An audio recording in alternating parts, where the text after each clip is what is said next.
right, welcome back everybody. Tim Walsh, Vanilla Gorilla Athletics, here with another installment of our exercise demonstration series.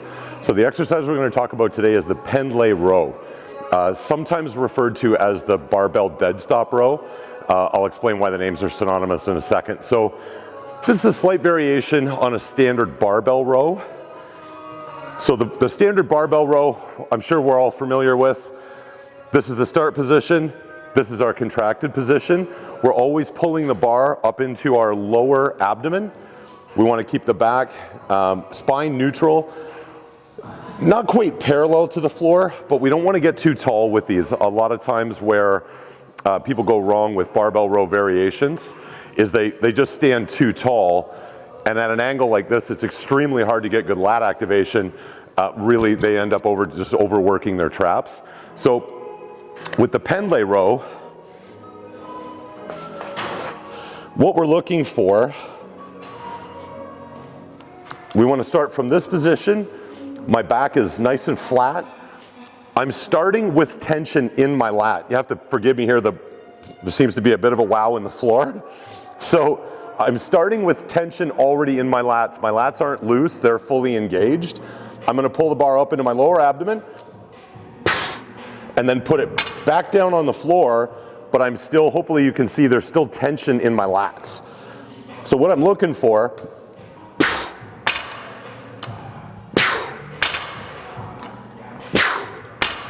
is a situation like that where I'm having to break inertia between each and every rep. So ideally, every rep should look exactly like the one that preceded it.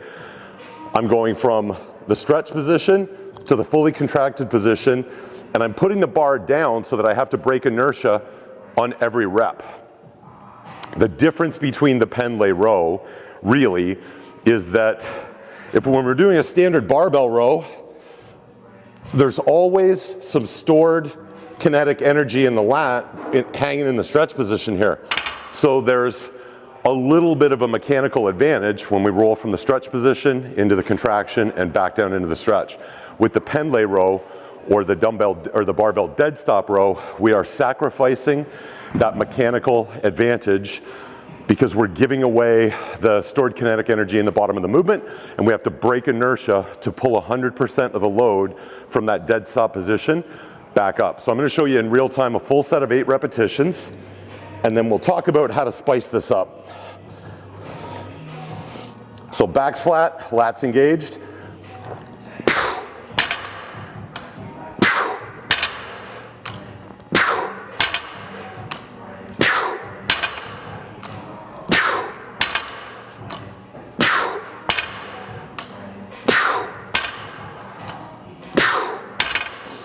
Now, where people can get into trouble, if the load is too heavy and they can't control bringing the bar up into the lower abdomen, what they're going to feel compelled to do is bring it straight up off the floor like this.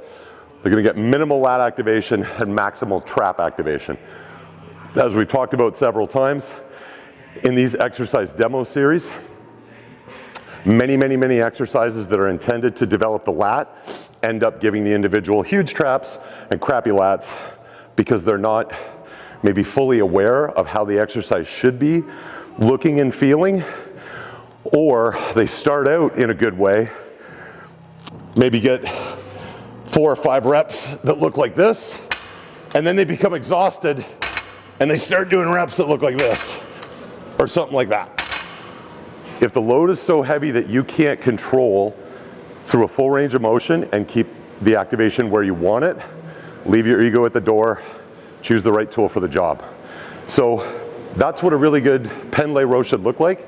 The only real way that I'm aware of to increase the intensity or work past the point of muscular failure with a Pendlay row, other than the option to turn it into a drop set, is to do what's called a rest pause. So what that really means is you start out at the standard pace, contraction, set it back, contraction, set it back, and you get your 8 or 9 or 10 reps.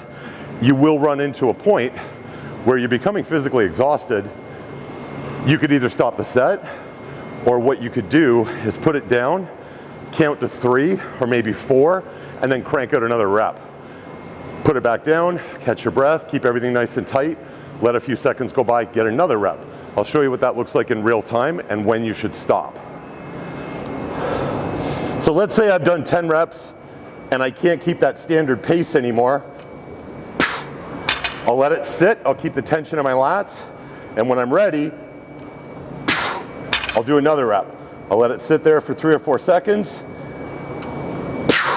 and do another rep. As soon as I get to the point where I either can't do quality reps and get good lat activation and I start getting ugly, or I'm having to let it sit there 7, 8, 9, 10 seconds before I can go for another rep. Eventually, if you try and make a good thing last too long, you could have a rep where you maybe tweak something in your back. It's just not worth it. So push really hard, but don't push stupid. So hope you enjoyed that exercise demonstration. That was the Pendlay row. If you've never tried it, it's a super cool variation on the barbell row. Throw it in there, probably wherever in your exercise program design where you would have put the standard barbell row. Try a Pendlay row, you're probably gonna love it. So Tim Walsh, Vanilla Grill Athletics. Hit me up in the comment section below. Tell me what you thought of this demonstration. And if there's anything that you haven't seen yet that you'd like to see, we do take requests. Thanks so much for coming out.